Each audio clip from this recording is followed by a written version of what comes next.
Hi everyone. Here's a story that I'd like to call Freeman Win or Fail. Alright, if you haven't heard yet of what a freeman is, basically it comes down to this. It's like a lot of the laws, or what we call laws, they're really acts and statutes. I mean, the government doesn't have a God-given right to make you do a lot of these things, actually any of them, but they're not laws against causing harm, loss, or injury. They're victimless crimes like smoking pot or being in a park after midnight. Where's the harm, loss, or injury, right?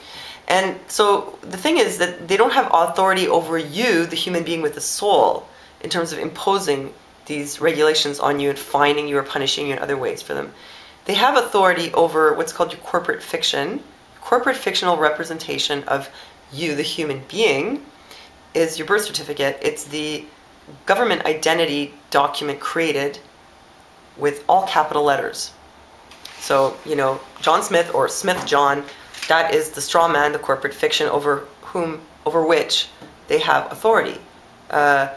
John Paul of the family Smith is the human being with a soul over whom they do not actually have this authority, unless he consents to identify himself as this corporate fiction and to give them jurisdiction over him. But basically the whole legal system, as we know it, is a fraud on many levels, but this is one of them. And by the way, the government makes tons of money off all this stuff. They make money when they create a birth certificate. They make money when you go to jail. They create money. It's like the same as with a credit card where you, with your signature, create money that didn't exist before. So it's all based on fiat, non-existent currency. Basically the US, Canada, they're all corporations. So with our birth certificates, like we become like chattel, like employees of the corporation. Well, not we, but our corporate fictional representations, over whom they then have authority. But see, some people have realized that this is a big fraud, and they're now figuring out how to place themselves outside of the jurisdiction of this fraudulent legal system. And one of them is the farmer George Bothwell from Owen Sound, Ontario. Bothwell refused to recognize authority of court. Well, apparently George Bothwell was, driving his hay wagon on the highway slowly and maybe blocking some traffic or something like that. But he got pulled over by the cops, a woman police officer actually, and he refused to acknowledge her authority over him. He hadn't actually caused harm, loss, or injury, maybe annoyance, but this was all just a highway code acts and statutes, and he refused to, identify himself as corporate fiction. Anyway, so they tried to press charges against him for multiple things, which are probably all, BS.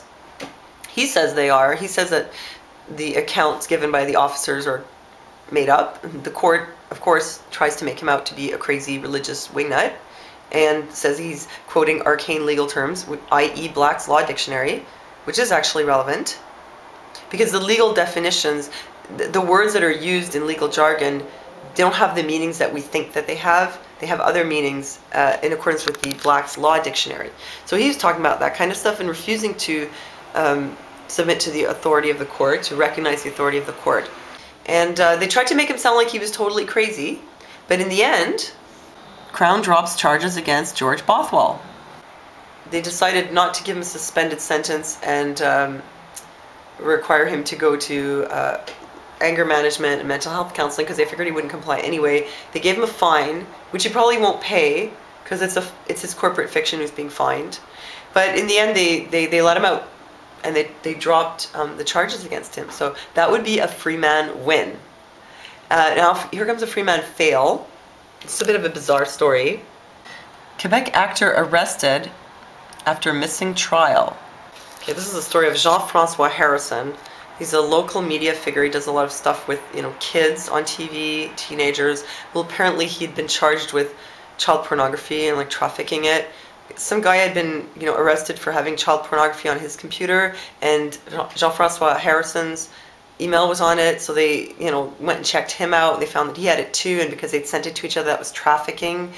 And I don't know. Obviously, I'm, very much against child pornography, but that's not the point. And we don't know if he is actually guilty or not, so that's not the point. The point here was that he pulled a Freeman, or he tried to in court anyway. He said that he would not identify him as the corporate fictional representation. He said he was the authorized representative for the name Jean-Francois Harrisson, and basically tried to, again, not recognize the authority of the court, although he didn't quite get it right.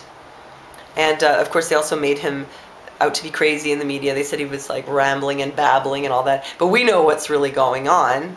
And also they said that when they found his car, it had no license plate on it and the VIN number had been blocked out. And he said, well, I don't know how that happened, but we know how that happened. It's because the government doesn't have any authority to restrict your right to travel. They have authority over the vehicle because the vehicle is registered. And so if you don't have plates, if you haven't registered the vehicle, they have no jurisdiction over it. Unless you're using it for commercial purposes, in which case you have to have it registered and the driver's license.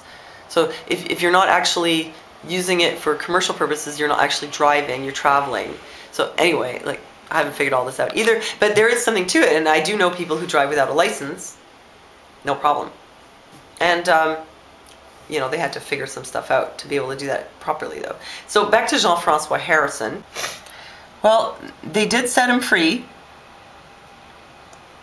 but he had to deposit the sum of $500 and his passport, which shows that he did place himself under the jurisdiction of the court finally. So it does seem a bit strange that somebody would try to, you know, pull a free man with something like child pornography, although who knows what really happened. But the media could just use this again to make it look like, you know, sovereigns are crazy. They're that crazy in court, they do terrible things, and they try to place themselves outside the law. They're totally lawless. And they're going to do things like, you know, molest your children. So I see this is a free man fail, big time. And the media is taking advantage of it. Although they're not flat out coming out and saying, you know, what this is all about, what he's doing. They're just trying to make him sound like he's crazy. But in general, the media and the DHS also in the States have been trying to make sovereigns sound like they're dangerous and crazy. But you know what? 10 years ago, who had heard about this stuff? The thing is, more and more people are finding out about it, and that's the good part. So, all right, thanks for listening to me rant, and I'll see you next time.